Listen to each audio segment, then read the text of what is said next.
আজকে ৪ঠা ডিসেম্বর আমার দেখা আমার জীবনে সবথেকে শ্রেষ্ঠ মানুষটির জন্মদিন ছিল আজকে। শ্রেষ্ঠ মানুষটি আর কেউ নয়, আমার আম্মু। আজকে আম্মুর ৫৭তম জন্মদিন। আলহামদুলিল্লাহ আমি দুজন মা পেয়েছি। আমার কাছে আমার দুটো মাই কিন্তু সেরা। তাই আমার এই মায়ের ইনস্ট্রাকশনে আমার ওই মায়ের জন্য পায়েস বানিয়েছিলাম কালকে রাত ভর বসে। প্রতিবারই আমি আম্মুর জন্মদিনে আম্মুর জন্য নিজের হাতে পায়েস রান্না করি, এবারও তাই করেছিলাম, শুধু একটু মামুনির ইনস্ট্রাকশন ফলো করে আর কি। আর আমি নিজেই আমার বানানো পায়েস খেয়ে পাগল হয়ে যাচ্ছিলাম, এত মজা হয়েছিল। সিম্পল ভাবে ফার্স্টে পোলাও চাল নিয়ে তা সুন্দর করে ধুয়ে তা দুধ দিয়ে ভিজিয়ে রেখেছিলাম। পোলাও চাল ভালো করে ধুয়ে দুধ দিয়ে ভিজিয়ে রাখার ট্রিক্সটা কিন্তু আমার শাশুড়ি মায়ের দেওয়া। মূলত চালটা ভিজিয়ে রাখলে একটু দ্রুত ফুটে যায়, আর মামুনি বলেছিল দুধ দিয়ে ভিজিয়ে রাখতে, এক্ষেত্রে টেস্টটা বেশ ভালো আসে। আমি রেকমেন্ড করব আপনারাও এই স্টেপটা ফলো করেন, পায়েসের স্বাদ হবে সেরা। আর এখন যে স্টেপটা দেখাবো, এই স্টেপ ফলো করে পায়েস রান্না করলে আপনি নিজের হাতের বানানো পায়েস খেয়ে বিশ্বাসই করবেন না আপনি নিজে বানিয়েছেন। জাস্ট তার জন্য ১.৫ থেকে ২ ঘন্টা ভিজিয়ে রাখা চাল একটা ব্লেন্ডারে ২ টেবিল চামচ মতো নিয়ে তাতে সামান্য একটু লিকুইড দুধ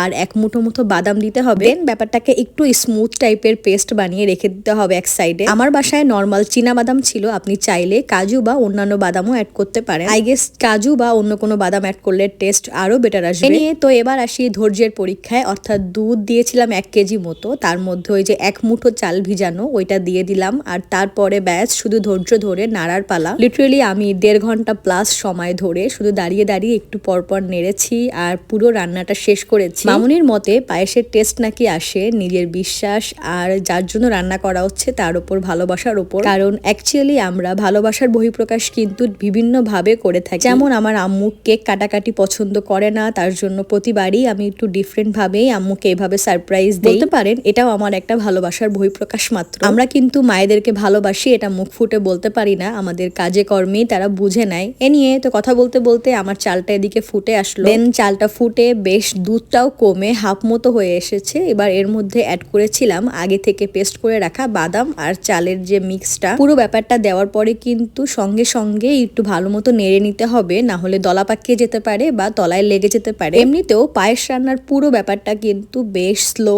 আর তলায় লেগে যাওয়ার ভয়ও থাকে। আপনারা নিশ্চয়ই ফলো করেছেন, আমি কিন্তু এতে কোনো সুগার অ্যাড করিনি, অর্থাৎ আমার আম্মু ডায়াবেটিক্স হওয়াতে আমি এতে আসলেই কোনো মিষ্টি অ্যাড করিনি, জাস্ট নামমাত্র ২ চামচ চিনি দিয়েছিলাম আর কি। এনিওয়ে তো পায়েসে আসি। পায়েস যখন ৯০% মতো কুক হয়ে গিয়েছিল তখন এতে অ্যাড করেছিলাম প্রায় ৭ থেকে ৮ টেবিল চামচ মতো পাউডার মিল্ক, সামান্য একটু পানিতে গুলে। এতেই অ্যাড করেছিলাম মাত্র ২ টেবিল চামচ চিনি। যেহেতু আমি একটু ভেবেছিলাম লাস্টের দিকে সামান্য একটু কনডেন্স মিল্ক অ্যাড করব, সেই জন্য চিনি আমি আরো কম অ্যাড করেছি। তবে আপনারা চাইলে এখানে চিনি আরেকটু দিতে পারেন যদি কনডেন্স মিল্ক অ্যাড না করেন, কারণ আমার পায়েসের পরিমাণ খুব বেশি ছিল, তো সেই তুলনায় চিনি আসলে খুবই কম ছিল। এনিয়ে পাউডার মিল্ক দেওয়ার পরে পুরোটাকে আরো ভালোভাবে মিক্স করে নামানোর কিছুক্ষণ আগে আমি ৩ টেবিল চামচ মতো কনডেন্স মিল্ক দিয়েছি। কনডেন্স মিল্ক দেওয়ার পরে আসলে খুব একটা কাজ থাকে না, ব্যাস নাড়িয়ে চাড়িয়ে নামিয়ে বাটিতে সার্ভ করেছিলাম। এই যে আমি আগেই একটা বক্সে সুন্দর করে উঠিয়ে রেখেছিলাম যাতে আম্মুর জন্য নিয়ে যেতে পারি। আমি বেশ রাত জেগে এটা বানিয়েছিলাম যাতে সকালবেলা ভোর ভোর উঠে বাসায় যেতে পারি। যেই কথা সেই কাজ,